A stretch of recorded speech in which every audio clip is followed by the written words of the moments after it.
New Zealand on Wednesday reported 61 new cases of the coronavirus, but said it was too early to assess if the lower number of cases this week meant the nationwide lockdown measures were working. The country was placed into a complete lockdown last Thursday, and a national emergency was declared, to beat the local transmission of COVID-19. Offices and schools were shut and all non-essential services, bars, restaurants, cafes, gyms, cinemas, pools, museums, libraries and playgrounds were closed. The government on Wednesday said there were 61 new cases of COVID-19 in the past 24 hours, taking the total to 708. The number of new COVID-19 cases was as high as 85 last week, but has stayed lower this week. More than half of the cases was related to overseas travel, and community transmission cases were about 1%.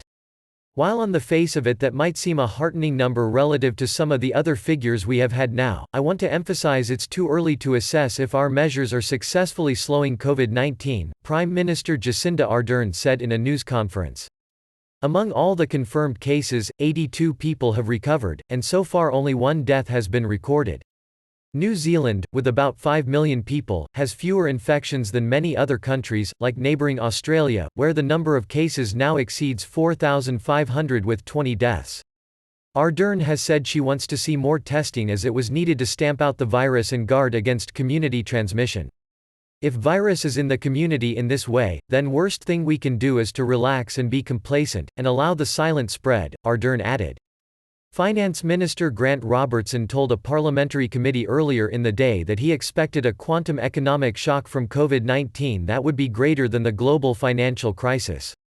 He said the Treasury Department was expecting unemployment rates to likely be worse than that of the global financial crisis, where it peaked at 6.7%. The Treasury said initial projections show unemployment could increase from between 5% to well into double digits, while GDP reductions could be anywhere between 10 to 17%. Banks have forecasted unemployment rates to increase by up to 30%, Robertson told the committee. He said the government will still be going ahead with the May release of its annual budget, but its focus would be different.